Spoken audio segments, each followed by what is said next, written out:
नमस्कार मित्रांनो, तर मित्रांनो आपलं स्वागत आहे एका नवीन व्हिडिओमध्ये। तर एका छोट्याशा कामानिमित्त मित्रांनो आम्ही नागपूरला निघालो। तर मस्तपैकी आम्ही काय केलं तर जुन्नरमध्ये गाडी पकडली एस टी बस आणि त्या बसनं आम्ही प्रवास करत करत कुठं पोहोचलो तर नाशिक फाट्याला पोहोचलो। आणि या ठिकाणी आपण पाहू शकता इथं तर मोकार गाड्यांची गर्दी होती आणि मोठमोठाले इथं तर तुम्ही आला असाल नाशिक फाट्याला तर मोठमोठाले ब्रिज वगैरे या ठिकाणी आपल्याला पाहायला भेटतात। आणि त्यानंतर मग म्हटलं की नागपूरला जाण्यासाठी डायरेक्ट गाडीचं तिकीट बुकिंग वगैरे करावं। तर मग ते तिकीट बुकिंग करण्यासाठी आम्ही इथं याच्यामध्ये एका शॉपमध्ये गेलो, त्या ठिकाणी तिकीट वगैरे आम्ही बुकिंग केलं, या ठिकाणी आपण पाहू शकता। आणि मग त्यानंतर आम्हाला गाडी भेटली कितीची तर 6ची गाडी होती, 6 वाजता। आणि आमच्याकडे आता बराच वेळ होता, मग त्यामुळं आम्ही काय केलं म्हटलं इकडं तिकडं थोडं फिरून घ्यावं। तर मस्तपैकी फिरलो आणि मग आमचा टायमिंग झाल्यानंतर गाडी आली आणि मग गाडीमध्ये बसून आम्ही प्रवासाला लागलो। आणि मित्रांनो आतमधून जर गाडी आपण पाहिली तर अतिशय छान अशी गाडी होती आणि अशी मोठमोठाली सीटं होती की आपण फार झोपून जाता येईल असं। आणि मग असाच प्रवास करत करत आपण पुण्यातनं निघालो आणि पुण्यामध्ये कधी ट्रॅफिक नसेल असं होईल का मित्रांनो, अशी मोकार ट्रॅफिक होते रस्त्याला। आणि मग मित्रांनो म्हटलं की एखादी मस्तपैकी झोप काढावा, मग मस्तपैकी आता झोपलो आणि मग प्रवास करत करत पुढं आल्यानंतर आम्ही पोचलो पुढं तर मग शिरूरमध्ये। आणि मग त्या ठिकाणी मस्तपैकी असं काय केलं की जेवणासाठी त्या ठिकाणी आपल्या गाड्या थांबवल्या होत्या आता। आणि या ठिकाणी आपण पाहू शकता हे हॉटेल होतं शिरूरमधलं चैत्राली व्हेज प्युअर व्हेज म्हणून हॉटेल। आता मस्त नॉनव्हेज खायची इच्छा होती पण आता पर्याय नव्हता ना, कारण गाडी थांबवली व्हेजच्या हॉटेलला। मग मित्रांनो घरून बांधून आणलेल्या बाजरीच्या भाकऱ्या आणि चपात्या काढल्या आणि मस्तपैकी शेवभाजी आणि एक पनीरची भाजी मागवली आणि मस्तपैकी मग असाच जेवणावर तावा मारला। आणि मग जेवण झाल्यानंतर मित्रांनो इकडे तिकडे थोडं फिरलो आणि मग 14-15 तास प्रवास करून आम्ही पोहोचलो नागपूरमध्ये। आणि इथं पाहतो ही नवीनच प्रकारचे रिक्षा आम्हाला पाहायला भेटले। आता मला हिची सवारी करावंच। जस्ट आम्ही पुण्याहून प्रवास करून आता जस्ट नागपूरला आम्ही पोहोचलो। इथून आम्ही चाललो आमच्या फॉरेस्टच्या वनभवनला, तिथं बरेचसे आमचं थोडंसं काम आहे, ते काम करून आम्ही लगेच निघणार आहोत। तर आम्हाला पण घाई आहे। तर मित्रांनो वाजले होते दुपारचे 2 आणि आम्हाला जाम भूक लागलेली आणि आमचं काम पण उरकलेलं। आणि मग आता म्हटलं कुठंतरी खायला काय भेटतंय का बघावं, तर समोर दिसलं एक वडापावचा ठेला। मग आम्ही मस्तपैकी तिथं काय होतं म्हटलं आता हे नागपूरचं वडे वगैरे टेस्ट करावं। तर वडे आणि हरभऱ्याचा रस्सा होता मस्तपैकी आणि मग ते मागवलं ना, आमच्याकडे रात्रीच्या भाकरी उरलेल्या आणि त्याचं मग त्याच्यावरतीच ताव मला आता पर्याय नव्हता काय, कारण भूक पण जाम लागलेली। मस्तपैकी सगळं जेवण वगैरे आम्ही उरकलं इथं। आणि मग जेवण झाल्यानंतर आमच्याकडे अजून बराच वेळ होता, त्यामुळं म्हटलं आता चला आताच पायी जाऊ। तर समोर आल्यानंतर इथं पाहिलं तर बघा इथं तुम्हाला असं हे नवीनच काहीतरी इथं पाहायला भेटलं, बाहेर सलून होतं आणि अशाच नवीन आणि वेगवेगळ्या इथं गोष्टी आम्हाला पाहायला भेटल्या। आणि आता म्हटलं अजून काहीतरी पाहावं, तर या रिक्षावाल्याला विचारलं तर इथं जवळपास काहीतरी आहे का पाहायला, तर तो म्हणे इथं जवळचे महाराजा बाग म्हणून आहे प्राणी संग्रहालय, त्या ठिकाणी तुम्ही जा, कारण इथं जवळच होतं, जवळपास 100 मीटर अंतरावरती होतं। मग त्याला म्हटलं सोडा आम्हाला तिथपर्यंत। मस्तपैकी रिक्षाचा प्रवास करत करत आम्ही परत त्या ठिकाणी आम्ही पोहोचलो आता। आणि मित्रांनो हे जे प्राणी संग्रहालय आहे ते पंजाबराव देशमुख कृषी महाविद्यालय याच्या एक्झॅक्ट समोरच्या साईडला आहे। आणि या ठिकाणी आपण पाहू शकता ही जी कमान दिसते ना, ही या प्राणी संग्रहालयाची कमान आहे। आणि याच्यावरती बघा आपण पाहू शकता लिहिलं आहे महाराजा बाग प्राणी संग्रहालय। आणि मग मित्रांनो आतमध्ये प्रवेश केल्यानंतर कमानीमधनं तर या ठिकाणी होतं तिकीट काउंटर, म्हणजे आतमध्ये काही एंट्री फी असेल ना त्याचं या ठिकाणी बघा येतं माहिती फलक लावलं होतं। तर या ठिकाणी जे मोठी व्यक्ती आहे त्यासाठी 40 आणि लहान मुलांकरता 20 रुपये अशी या ठिकाणची प्रवेश फी होती। मग आम्ही तिकीट वगैरे घेऊन आतमध्ये प्रवेश केला आणि म्हटलं आता आलो आहे तर भरपूर असं व्हिडिओ रेकॉर्ड करून ठेवू, कारण कधी परत यायला भेटतंय का नाही। त्यामुळं आता मस्तपैकी आपले सेल्फी स्टिक काढले आणि मग मस्त असं व्हिडिओ रेकॉर्डिंग करायला सुरुवात केली।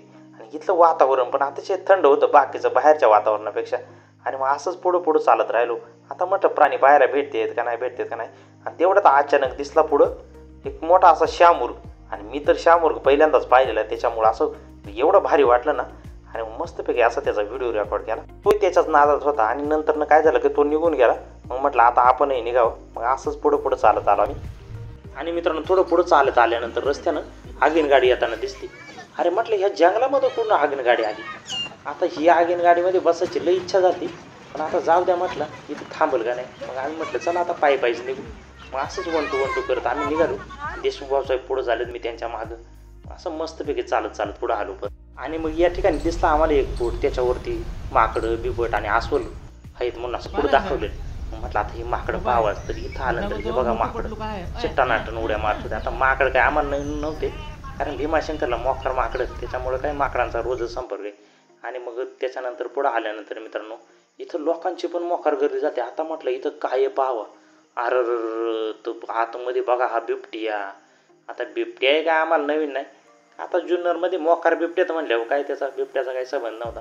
आणि हे बिबटे कसे माणसाळलेले असा मोकाट बसलेला, त्याच्या शेजारच्या दुसऱ्या पिंजऱ्यामध्ये अस्वलं होते. इथले प्राणी जर मित्रांनो पाहिले तर नुसते खाऊन झोपायच्या कामाचे, नुसते सुस्तावलेले असतात. असं त्यांच्यामध्ये असे चपळताच नाही पाहायला भेटत. आणि मग थोडं पुढं आल्यानंतर मग एक नवीनच प्राणी पाहायला भेटला, हा पानमांजर. हे तर मी पहिल्यांदाच पाहिले आणि हा मस्त प्राणी होता, कारण इकडून तिकडून नुसता उड्या मारतो टनाटन टनाटन. हे बघा आपण पाहू शकता. आणि मग मित्रांनो हे झाल्यानंतर मग आम्ही निघालो, म्हटलं थोडं पुढं जावं, कोणते अजून प्राणी पाहायला भेटतात का नाही. आणि पुढं आल्यानंतर मग आता या ठिकाणी आम्हाला चितळ पाहायला भेटला. आणि इथं एकदम जवळ गेलो चितळाच्या. हे बघा आपण पाहू शकता मस्तपैकी. चितळ म्हणजे त्याच्या अंगावरती असं नाही का ते हरण असतं, त्याच्या अंगावरती स्पॉट असते, त्याला चितळ म्हणतात. आणि या ठिकाणी आल्यानंतर मग अजून त्या दुसरं असं पुढं कॅमेरा केल्यानंतर भरपूर असा कळप होता चितळांचा. आणि मित्रांनो थोडं पुढं आल्यानंतर काय पाहायला भेटलं, तरी एक बाई कोणता तरी प्राणी होता, त्याला काहीतरी गवत खायला घालत होती. आणि हे लांबून दिसत होतं सामरासारखं. जवळ गेल्यानंतर कळलं तर हे काय निलगाय का काय. आणि इथं मोकार आतमध्ये निलगायचे कळप होते. आणि ही एकदम जवळ आलती, बघा कशी शिंग टाव करून डोळं टाव करून इकडं पाहायला लागली. आणि मग अशा प्रकारे मित्रांनो हे निलगाई पण या ठिकाणी पाहायला भेटले.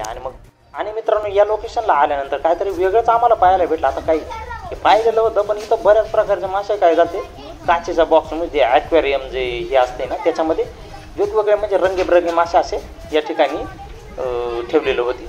आणि त्यामुळे इथलं हे वेगळंच एक आकर्षण होतं. आणि मग असे बऱ्याच प्रकारचे मासे होते, काय आपल्याला ओळखणार सुद्धा नाही असे. आणि एक तर मासा असा होता की म्हटलं मगरच आहे का काय, मोकार लांब असं तोंड मगरीसारखं. हायला म्हटलं ही काय मगर इथं कुठं आणली. आणि मग त्याच्यानंतर मित्रांनो हे पाहून बाहेर आल्यानंतर समोर पाहतो इथं का सकाळी भेटलेली आगीन गाडी या ठिकाणी उभी दिसली. आता म्हटलं याच्यामध्ये बसायचं म्हणजे बसायचंच, आता काय मोह आवरत नव्हता. मग गेलो आणि या ठिकाणी आपण पाहू शकता कशी मस्त अशी छानपैकी अशी आगीन गाडी आहे. आणि मी याच्यामध्ये मस्त असं बसलो मित्रांनो आणि झोप पण काढली एक. आणि हे झाल्यानंतर मित्रांनो शेजारीचे एक तुम्ही या ठिकाणी पाहू शकता की मस्त असं बाल उद्यान होतं. आणि या बाल उद्यानात वेगवेगळे जे लहान मुलांना खेळण्याचे जे साहित्य होतं, भरपूर असे लहान मुलांना खेळण्यासाठी साहित्य होतं. आणि या ठिकाणी आपण पाहू शकता या ठिकाणी लहान मुलं कसे खेळतात. आणि या ठिकाणची जी एंट्री फी होती ती 5 रुपये काहीतरी एंट्री फी होती मित्रांनो. आणि या ठिकाणी आपण पाहू शकता भरपूर अशी पोरं या ठिकाणी आली आहेत. आणि मित्रांनो हे झाल्यानंतर मग आता काय झालं की आम्ही जेवण वगैरे केलं, तर त्यामुळे जी आम्हाला झोप लागलेली. मग आता झोपावं तर काही दिसेना. मग असं मोकळं एक हे दिसलं, तिथं एक बाग दिसते 2. आणि म्हटलं आता एवढा चान्स आहे, इथं झोप मस्त काढू, कारण आमच्या गाडीला पण उशीर होता, 6 वाजल्याची गाडी होती आम्हाला. त्याच्यानंतर मस्त या ठिकाणी आल्यानंतर मस्त एक झोप काढली. आणि मग आता म्हटलं बाद झाला, आता आपलं टायमिंग पण झालं जवळपास 5-5:30 वाजलेले. आता म्हटलं निघावा. आणि मग मस्तपैकी याच्यातून बाहेर पडलो मित्रांनो. आणि मग आल्यानंतर मग गाडीचा प्रवास करत परत आमची गाडी पण आली. आणि मग असा प्रवास करत आम्ही पोहोचलो. मग 14-15 तास प्रवास करून मग सकाळी आम्ही पोहोचलो पुण्यामध्ये, जिथून आपण गेलो त्या ठिकाणी नाशिक फाट्याला. तर मित्रांनो अशी होती ही नागपूरची आपली सैर. तर मित्रांनो जर तुम्हाला हा व्हिडिओ आवडला असेल तर लाईक करा, शेअर करा आणि आपल्या राजू मार्डे ब्लॉग या यूट्यूब चॅनलला सबस्क्राईब करायला विसरू नका मित्रांनो. तर धन्यवाद मित्रांनो, टेक केअर.